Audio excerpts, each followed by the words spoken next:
Vodka, tequila, scotch, beer, wine, rum, gin, whiskey, alcohol. Alcohol probably took 20 years of my life, and you can't get that back. Alcohol is a drug, which most people don't think it is, but it actually is. It's classed as a depressant, meaning it slows down vital functions in the body. Alcohol is made through the fermentation of fruits and grains. The process of fermentation is basically letting fruit sit and rot until it can produce a mind-altering effect when you drink it. There's different types of things you can drink that have different amounts of alcohol in them. Like a beer, if you just drink beer, that has 2 to 6% alcohol. Wine is about 8 to 20% alcohol. And then you got your hard liquors, which are like vodka or whiskey, which are about 40 to 50% alcohol. When someone drinks 2 or more drinks, it acts as a stimulant. When they drink more than that, it acts as a depressant. If you binge drink, what you're doing is you're just drinking repeatedly over and over large amounts and large quantities of alcohol. If you put that much alcohol in your system at one time, you can get alcohol poisoning, which could lead you to go into a coma or even kill you. 12 years old, I was in the 7th grade. When I was in 8th grade, I think I was 13 years old. It became very regular at 14 years of age. 15 years old when I first started drinking. 17 years old, starting going out to parties, doing things like that. At first, drinking was a sociable thing, you know, I drank with my friends. Thought I was really cool going out with all the older guys, and I'd try to show off in front of them and drink myself stupid. They just go out and party all night. By the time I was probably 15 is where I started drinking at school. Putting it in a water bottle, I would take vodka or gin, something clear that looked like water, and I would just drink in class and pop mints in my mouth. We'd go in, break into his parents' liquor cabinet, fill up our super big gulps full of ice and Everclear, and then stop by 7-Eleven and fill the rest of it up with Coke, and then make it to first period. I was drinking not just at parties and stuff, but after classes and after work and even at work. I waited tables, so it was very easy access to alcohol. It was just hard to say no. It was so readily available, and it was constantly there. My drug problem wasn't something that happened immediately. It happened so slowly that I missed the fact that I was addicted to it. It became a routine, a way of life. The only type of people I would hang out with were people who were using drugs or drinking alcohol. And it got to the point where that's all I cared about. It became far more than just a partying thing. It was a necessity. Without having alcohol in me, I could not function. I kind of became a loner because all I ever wanted to do was just drink and drink and drink. It felt like it was my only friend. Felt like that it was always there for me somewhere. You know, when things were going bad, I could always have a few drinks. Well, for me, it was never a few drinks. It was always a lot of drinks. I was consuming about 30 beers a day, a whole case of beer, and 3/4 of a gallon of light rum. I would essentially have that and black out every night. I could do nothing but drink 24/7, drink, pass out, drink, pass out. I literally started drinking so much that I would shake if I didn't have a drink. When I would not drink, I'd get extremely sick, deathly sick. Just really achy all over, and you have headaches, and you're so dehydrated that you have no energy. Alcohol had been, in and out my body so much that it had tore away some of the lining of my esophagus, and blood was creeping in. I was a physical disaster. I was that far in my addiction of physical withdrawal that when I shut that alcohol intake off, my body tried to shut down. The actual withdrawal from alcohol can kill you, for one thing, if it's too intense. Your body has no vitamins or is dehydrated, and you can have DTs, you can seizure to death. That's terrible.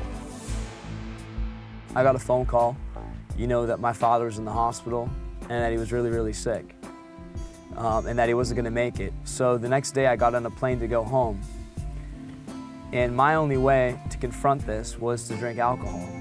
So I showed up at the airport pretty drunk, and my family, saw me there, and, they didn't know what to say. The worst thing about it is that my father was kept conscious so that he could see me before he passed away. But instead of disgracing his memory, they'd put him on life support. I had gotten kicked out of this bar for fighting. I was beyond drunk, and I was attacked and raped. And I went home and I stayed in my apartment for a week. My mom would come knocking on the door. I'd pretend I wasn't home. I felt like it was my fault. You know, I was the one that was at that bar. I was the one that was getting drunk. I went home and I had a roommate, and for some reason we got into an argument which resulted in a fight, and the cops got called.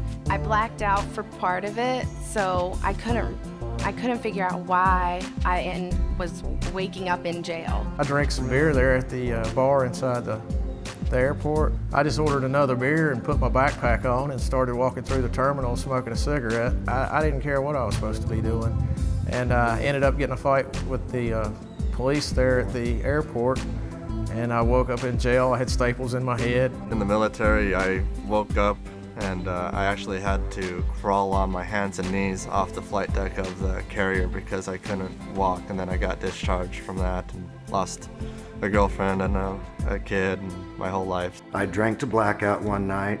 Well, sometime about an hour later, I got back up. I went to my bedroom. My wife wasn't there. I went to the girls' bedroom, and they were all in the bed together, basically hiding from me through a blackout. And I decided right then that I couldn't stay there anymore. I was afraid that I was going to hurt someone in a blackout.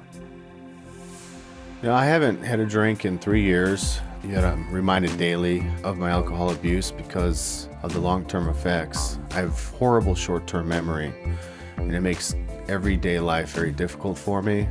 Just remembering names, remembering how to do things. As a result of alcohol, I had high blood pressure, and I still have it. It destroys your internal organs, and I mean, it can destroy your brain functions, your handwriting, small motor skills. It's definitely a poison. I have liver pains, bone and muscle aches that just used to not be there, and it's not from age. I'm not that old. I should be in my prime right now, and I've probably aged myself 20 years through alcohol abuse. Alcohol is slow to kill, but it's the most hideous form of death.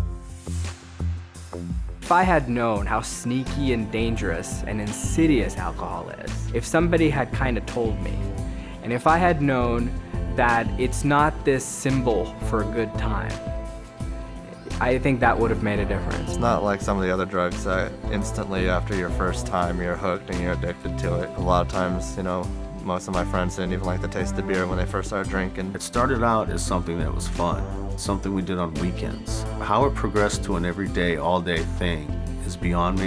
I have no answer to that. I do not understand how that happened, but it did. It's nothing but misery. The last 12, 13 years of my life, I've spent probably over $500,000, and over 4 or 5 years of that has been institutionalized, whether it be in a alcohol treatment rehab facility or, you know, incarcerated. Alcohol's just as bad, if not worse, than heroin or barbiturates or anything else. I don't know, if 60% of people go out to drink and get drunk, chances are that they're gonna lead to something else and they're gonna end up on a downward spiral. I may not be very old, but I have definitely seen some hellish things from alcohol. To be honest, I didn't think someone could get to the point that I was at my age. I thought that took years and years, but no, downward spiral. It might seem fun at the beginning, but after you get stuck in that lifestyle for years, you realize how not fun it is. It's terrifying.